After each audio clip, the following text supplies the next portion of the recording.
Assalamu alaikum dear students. We are learning geography of class 10th chapter 1, that is resources and development. Our today's topic is land resources. Land resource किसे कहते हैं? Land जमीन का वो हिस्सा होता है which is not covered with oceans or water. जहां पर oceans या water bodies नहीं होते हैं, उस जमीन के उस हिस्से के अर्थ के उस पार्ट को हम बोलते हैं that it is land. Fine. अब हमें पता है कि जो हमारे पास लैंड है वो काफी ज्यादा अहमियत का हामिल है, काफी ज्यादा इंपॉर्टेंस है उसकी. It's resource of utmost importance. ये जो हमारे पास एक नेचर रिसोर्स है, एक कुदरती वसाइल हमारे पास, इसकी बहुत ज्यादा अहमियत है. Nature resource of utmost importance,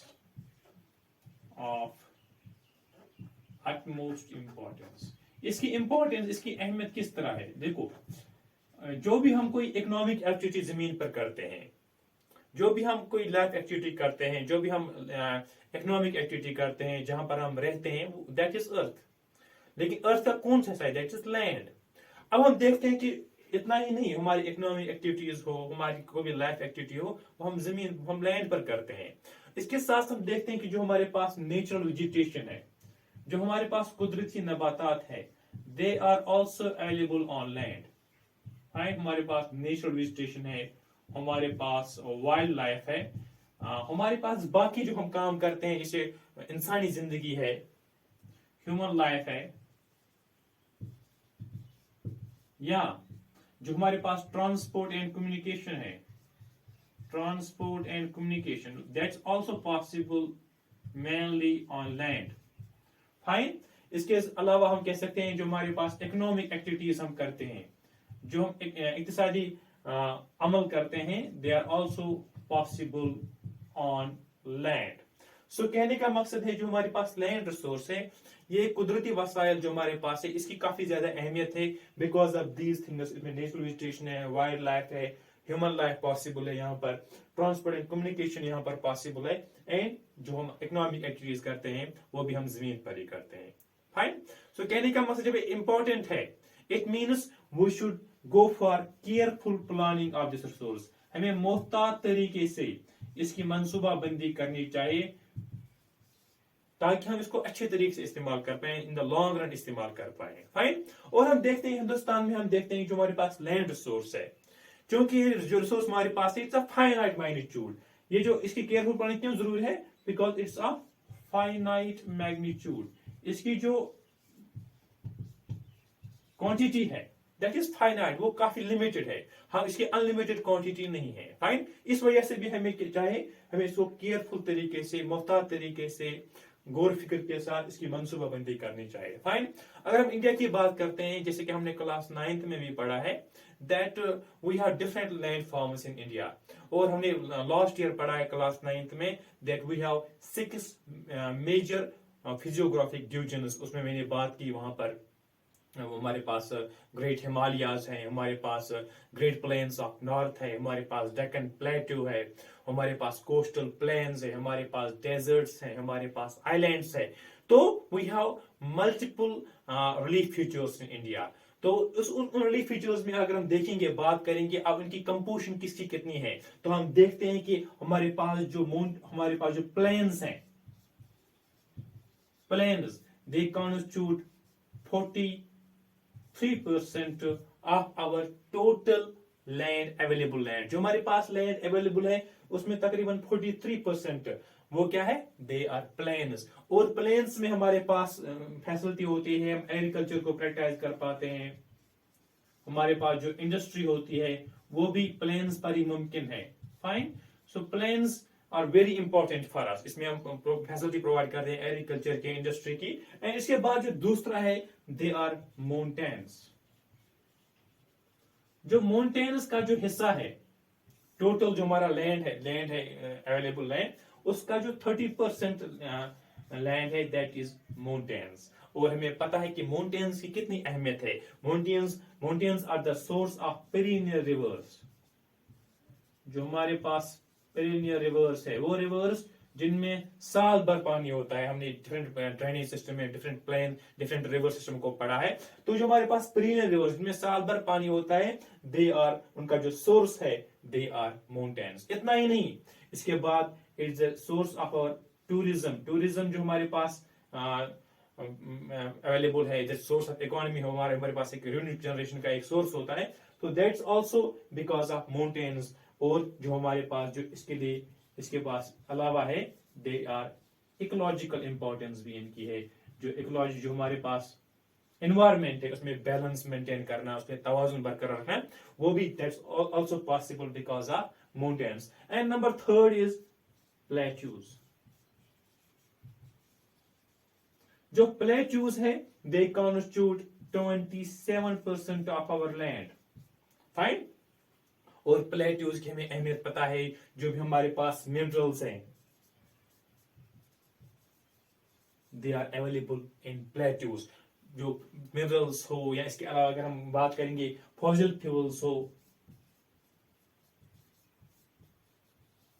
fine, etcetera, वो पॉसिबल है, they are present in our plateau regions only. और फॉरेस्ट भी यहाँ पर होते हैं। तो कहने का मकसद ये है कि प्लेट्यूज जो मिनरल्स, फॉसिल फ्यूल्स प्रोवाइड करते हैं, जो रॉ मटेरियल प्रोवाइड करते हैं हमारी इंडस्ट्री को। कहने का मकसद है जो हमारे पास मेन कॉन्स्टिट्यूएंट्स हैं, जो हमारे पास लैंड के जो मेन हिस्से हैं, इसमें 43% आता है प्लेन्स, इसमें 30% आता है माउंटेन्स, इसमें आता है 27% प्लेट्यू। इसको हम समझेंगे यहाँ पर, अगर हम पाई चार्ट भी बनाएंगे, यहाँ पर एक मैं सर्कल बनाता हूं, तो इसमें जो ज्यादा कॉन्स्टिट्यूएंट है, दैट इज आवर प्लेन्स। इसमें जो 43% है, इसमें प्लेन्स है। इसमें जो 30% है, दे आर माउंटेन्स। इसमें 27% जो है, they are our plateaus. Fine. So इस तरीके से हम इस तरीके का लैंड हमारे पास अवेलेबल है हिंदुस्तान में। इसके बाद जो है हम समझने की कोशिश करेंगे अब इसको किस तरह से हम इस्तेमाल करेंगे। उसके लिए जो टॉपिक है, that is land utilisation.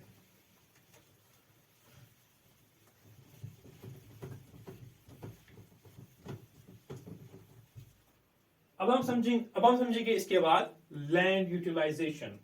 Land utilisation, land utilisation means हम लैंड को किस तरह से इस्तेमाल करते हैं। फाइन। एक तो हमारे पास लैंड कैसा अवेलेबल है, दूसरा होता है हम इसको किस तरह से इस्तेमाल करते हैं। और जो हमारे पास लैंड यूज कैटेगरीज हैं, लैंड यूज कैटेगरीज, इसमें मुख्तलिफ किस्म के हैं। जो हमारे टेक्स्ट बुक में we have 5 of them. We have 5 land use categories in India, जो हमारे पास टेक्स्ट बुक में जो मेंशन किया गया है।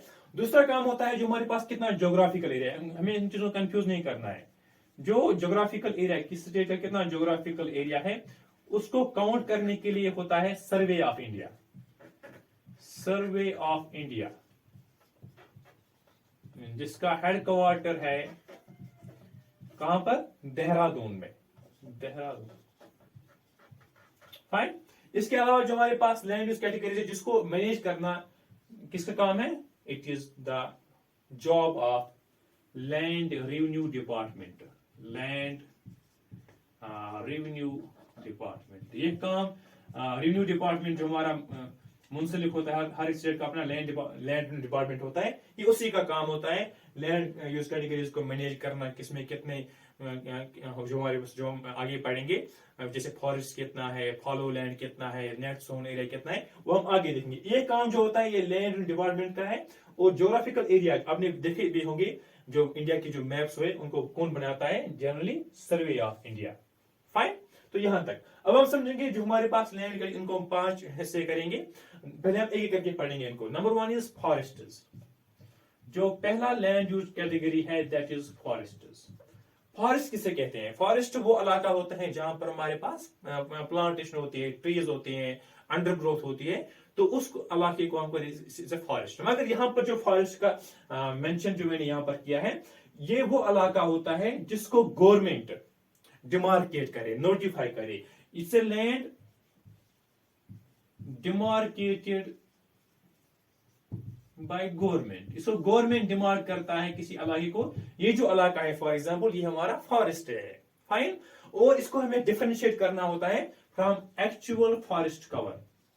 एक्चुअल फॉरेस्ट कवर वो इलाका जहां पर एक्चुअल में फॉरेस्ट प्रेजेंट हो। एक होता है जिसने गवर्नमेंट ने बताया ये जो इलाका है हमने फॉरेस्ट के लिए रखा है, लेकिन जो फिजिकली जहां पर एक्चुअल में जहां पर फॉरेस्ट कवर हो, जहां पर जंगलात हो, जहां पर हमारे पास ट्रीज हो, फाइन, जहां पर अंडरग्रोथ हो, तो उसे कहते हैं हम एक्चुअल फॉरेस्ट कवर। बाज का तो देखो जो फॉरेस्ट कवर ये ज्यादा होगा और जो एक्चुअल फॉरेस्ट कवर होगा कम होगा, ठीक है, क्योंकि इसको गवर्नमेंट दिखाता है कि ये जो इलाका हमने फॉरेस्ट के लिए रखा है ये बाज का ज्यादा भी होता है, लेकिन एक्चुअल में बाज का हमारे पास जो एक्चुअल फॉरेस्ट कवर होता है वो कम होता है। So that was the first land use category. Number second जो हमारे पास है उससे हम कहते हैं land not available for cultivation. Land not available for cultivation, वो लैंड जो कल्टीवेशन के लिए अवेलेबल ना हो। फाइन, इसमें हमारे हमारे पास जो है दो दो किस्म है। वन इज जिसे हम कहते हैं barren and wasteland. Barren and wasteland, जो हमारे पास बंजर जमीन होती है, जो हमारे पास वो इलाका होता है जहां पर कल्टीवेशन पॉसिबल नहीं होती है, हम कहते हैं कि इट्स ए बैरन लैंड। जैसे हमारे पास हिली एरिया होता है, हमारे पास डेजर्ट्स होते हैं, फाइन, या हमारे पास जो गॉर्जस होते हैं, बैरन वैलीज होते हैं, डेजर्ट लैंड्स होता है, या हम कह सकते हैं कि जो रेवाइन्स होते हैं, रेवाइन्स उन्हें उन्हें कहते हैं जिसे हमारे पास गॉर्जस होते हैं, वो नैरो वैलीज होते हैं जिनका स्टीप स्लोप होता है, उन्हें हम रेवाइन्स कहते हैं। जो इसमें हमारे पास डेजर्ट्स भी आते हैं, हमारे पास रेवाइन्स भी आते हैं, और जो हमारे पास हिली एरिया होता है जहां पर कल्टीवेशन की पॉसिबिलिटी ना हो। फाइन, इसके बाद ये जो बैरन और वेस्टलैंड होता है जनरली इसको गवर्नमेंट ओन करता है। फाइन, इसके बाद जो दूसरा है दैट इज बी। पहला मैंने कहा बैरन एंड वेस्टलैंड, दूसरा होता है जो हमारे पास land put to non agricultural use. Land put to non agricultural use, वो लैंड जिन्हें हम एग्रीकल्चरल यूज के लिए इस्तेमाल नहीं करते हैं। मैं इनको मेंशन करूंगा। जैसे हमारे पास जो भी हमारे पास इंफ्रास्ट्रक्चर डेवलपमेंट होता है, जो बुनियादी ढांचा होता है तरक्की का, इंफ्रास्ट्रक्चर डेवलपमेंट होता है, तो उसमें हमारे पास रोड्स आते हैं, उसमें हमारे पास बिल्डिंग्स आते हैं। फाइन, जो हम घर बनाते हैं, जो रोड्स बनाते हैं, जो अब छोटा घर हो, मड हाउस हो या स्काई स्क्रेपर हो, वो सब आते हैं land put to non agricultural use. Fine, और इसे जनरली हम देखते हैं, इसे इंडिविजुअली ओन करते हैं। और जब हमारे पास सेकेंडरी और टर्शियरी सेक्टर डेवलप करता है इकोनॉमी में, जैसे primary sector is agriculture, secondary sector is manufacturing, tertiary is हमारा सेल सेक्टर। जब हमारे पास सेकेंडरी और टर्शियरी सेक्टर ग्रो करता है किसी इकोनॉमी में, तो हम देखते हैं कि land put to non agricultural use, जैसे हमारे पास डेवलपमेंट हो, हमारे पास बिल्डिंग्स हो, तो इनकी जो क्वांटिटी है, इनकी जो ग्रोथ ज्यादा होती है, इसके अंदर ज्यादा जमीन फिर आ जाता है। फाइन, इसके बाद जो it was the second category, it was land not available for cultivation. One was barren and wasteland and number second was land put to non agricultural use. इसके बाद जो थर्ड है other uncultivated land. Other uncultivated land, इसके अलावा भी जो land होता है दैट्स आल्सो अनकल्टिवेटेड लैंड। इसे हम कहते हैं, इसको हम अलग से कैटेगराइज करते हैं, लैंड अदर कल्टिवेटेड लैंड। इसमें हमारे पास आते हैं, number one is permanent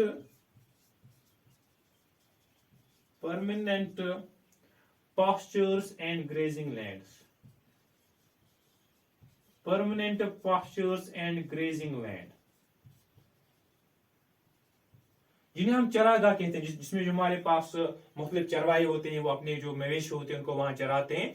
that is our permanent pastures and grazing land। इसमें जनरली इसको ओन करता है जो हमारे पास लोकल गवर्नमेंट बॉडीज होते हैं, लोकल गवर्नमेंट बॉडीज। जनरली जो हमारे पास पास्चर्स वगैरह होते हैं, ज्यादातर हम देखते हैं इनको ओन करते हैं लोकल गवर्नमेंट बॉडी, जैसे हमारे पास पंचायत वगैरह होते हैं, जनरली इन्हें वही ओन करते हैं। इसके बाद जो होता है land use for miscellaneous purposes, जो हमारे पास मिसलेनियस ट्रीज होते हैं, generally land under miscellaneous trees, ठीक, या जिन्हें हम ग्रूव्स भी कहते हैं। यहां पर आपको समझना है जो वो लैंड जो जो किन के अंडर होता है, जहां पर मिसलेनियस ट्रीज होते हैं, जहां पर जो बागात वगैरह होते हैं, जिन्हें हम ऑर्चर्ड्स कहते हैं, ऑर्चर्ड्स कहते हैं, या हमारे पास जो फ्रूट ट्रीज होते हैं, दे कम अंडर दिस कैटेगरी। और हमें यहां पर ये याद रखना है, ये नेट सोन एरिया में नहीं आते हैं। जो हमारे पास लैंड अंडर मिसलेनियस ट्रीज और ग्रूव्स होते हैं, जो हमारे जो जो जहां पर हम फसल लगाते हैं, यहाँ पर आपको याद रखना है, it does not come under the net sown area, जो आगे मैं मेंशन करूंगा। यहाँ पर जो हमारे पास जो भी कोई हमारे पास बागात वगैरह होते हैं, ऑर्चर्ड्स होते हैं, या जो ग्रूव्स होते हैं, तो they don't come under the net sown area. ये हमारे पास होता है अदर अनकल्टिवेटेड लैंड, या हमारे जैसे हमारे पास टी होते हैं, टी प्लांटेशन होती है, तो वो इस हिस्से में नहीं आता है। And number C is culturable wasteland. Culturable wasteland अब क्या होता है? फाइन, ये एक्चुअली फॉलो लैंड होता है। इसको हमने एक बार पहले इस्तेमाल करते थे, लेकिन अब इसको टाइम, बहुत ज्यादा टाइम हो गया, अब इसको इस्तेमाल नहीं करते हैं।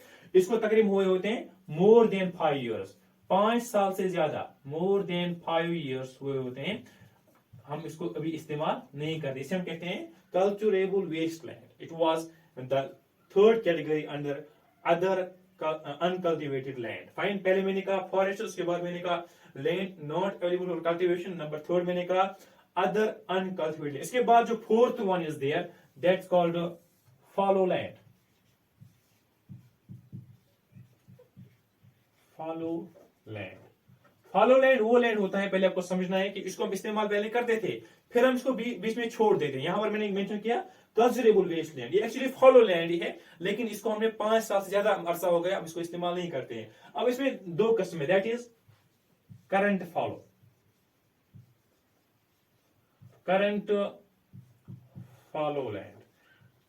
ये करंट फॉलो क्या होता है? ये वो जमीन होता है जिसको हुआ होता है 1 ईयर और लेस देन 1 ईयर, 1 ईयर और लेस देन, इसको 1 साल हुआ होता है या 1 से कम साल हुआ होता है। हम इस पर अभी कल्टीवेशन नहीं करते। जो हमारा एग्रीकल्चर ईयर होता है, हम इसको 1 साल से कम अरसा हुआ होता है, हमने पहले तो काम करते हैं इस पे, फिर 1 साल या 1 साल से जो कम टाइम होता है, इसको हम फिर छोड़ देते हैं। किस लिए? ताकि जो हमारे पास सॉयल है, ये इसकी फर्टिलिटी, जो इसकी जरखेजी, वो बहाल हो बाय नेचुरल प्रोसेसेस। जो कुदरती अमल हमारे पास होते हैं, कुदरती अमल से हम चाहते हैं कि जो इसकी जो फर्टिलिटी है, इसकी जो जरखेजी है, वो बहाल हो। इसके बाद उसमें दूसरी कैटेगरी है follow other than current follow, other than current follow. ये जो करंट फॉलो के अलावा दूसरा फॉलो होता है, इसका जो टाइम पीरियड, जब हमने इसको भी छोड़ा होता है, लेकिन इसका जो अरसा होता है, it is from 1 to 5 years. हमें टाइम हुआ होता है 1 से 5 साल तक। यहां पर समझो, 1 साल तक करंट फॉलो, 1 से 5 साल तक follow other than current follow, इसको भी हमने छोड़ दिया होता है, ठीक। और इसके अलावा होता है कल्चरेबल वेस्टलैंड, इसको हमने यहां पर कैटेगराइज किया है अदर अनकल्टिवेटेड लैंड में, ठीक है। तो जो follow other than current follow होता है, इसमें हम देखते हैं कि इसमें हम कल्टीवेशन हमने छोड़ दिए होते हैं, हम इस पर काम नहीं कर रहे होते हैं। इसमें हम इसकी फर्टिलिटी को, प्रोसेस ऑफ, इसको हम कहते हैं रिक्लेमेशन, लैंड रिक्लेमेशन की जरूरत पड़ती है। और करंट फॉलो जो हमारे पास कल्चरेबल वेस्ट लैंड होता है, इसको भी बहाल करने के लिए वी नीड लैंड रिक्लेमेशन। हमें से एक प्रोसेस की जाती है जिससे लैंड को फिर इस्तेमाल करने के लायक बनाया जाता है। इसके बाद जो लास्ट कैटेगरी है, that is net sown area, net sown area.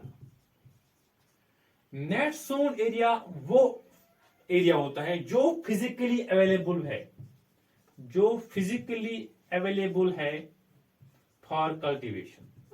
वो एरिया नेट सोन एरिया, जिसमें हम डिफरेंट क्रॉप्स ग्रो करते हैं, लेकिन ये वो एरिया होता है जो फिजिकली हमारे पास अवेलेबल रहता है फॉर ग्रोइंग क्रॉप्स।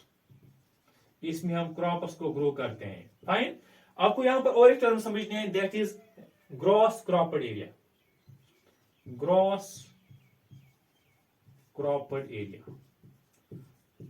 देखो जी, ग्रॉस क्रॉप्ड एरिया, बहुत वक्त हम देखते हैं कि कोई जमीन होती है, इसको हम साल में 2 बार भी या 3 बार भी इस्तेमाल करते हैं, उसको हम 3 बार भी काउंट करेंगे। अगर for example some piece of land, जैसे हमारे पास वेस्ट बंगाल में होता है, हम वहां पर राइस कल्टीवेशन 2-3 मरतबा करते हैं, ठीक है, different different types of rice वहां कल्टीवेट करते हैं, एक ही जमीन 3 बार इस्तेमाल होती है, तो उसको हम 3 बार, उस जो वो वाली जमीन होगी जहां पर एक से ज्यादा 2 मरतबा या 3 मरतबा कल्टीवेशन होगी, तो उसको हम 3 बार काउंट करते हैं। इसमें हम कह सकते हैं, एक तो इसमें नेट सोन एरिया होता है, net sown area plus land cultivated twice और थ्राइस, लैंड इसको जो जमीन हमने दो मरतबा इस्तेमाल किया, उसको उतनी मरतबा हम ऐड करते हैं, लैंड कल्टीवेटेड ट्वाइस और एटसेट्रा हम लेंगे, ट्वाइस और थ्राइस, उसको हम 2 बार काउंट कर रहे हैं। इसमें इट मींस जो ग्रॉस क्रॉप्ड एरिया है इसमें ज्यादा लैंड पड़ता है, और जो नेट सोन एरिया इसमें उससे थोड़ा कम पड़ता है। फाइन। सो आज हमने क्या समझा इस लेक्चर में, पहले हमने समझा कि लैंड रिसोर्स की अहमियत क्या है, हमारे पास किस किस्म के लैंड है, मैंने कहा कि प्लेन्स कितना है, फिर माउंटेन्स कितना है, प्लेटू कितना है, फिर हमने देखा कि लैंड यूटिलाइजेशन कैसे होती है हिंदुस्तान में, मैंने कहा जो लैंड यूटिलाइजेशन कैटेगरीज है, लैंड यूज कैटेगरीज, उसको मैनेज करता है लैंड रेवेन्यू डिपार्टमेंट, और जो हमारा ज्योग्राफिकल एरिया होता है एडमिनिस्ट्रेटिव लेवल पर, तो उसको मैनेज करना, मैप्स वगैरह बनाना, उसका काम होता है सर्वे ऑफ इंडिया, इसका हेडक्वार्टर देहरादून में। फिर हमने मेंशन किया यहाँ पर जो कैटेगरीज है, 5 कैटेगरीज थी मैंने मेंशन किया यहाँ पर, फॉरेस्ट मैंने बात की, land not available for cultivation, other uncultivated land, fallow land, net sown area, इन चीजों को आज हमने तफसील से समझा। आज के लिए इतना ही, थैंक यू वेरी मच।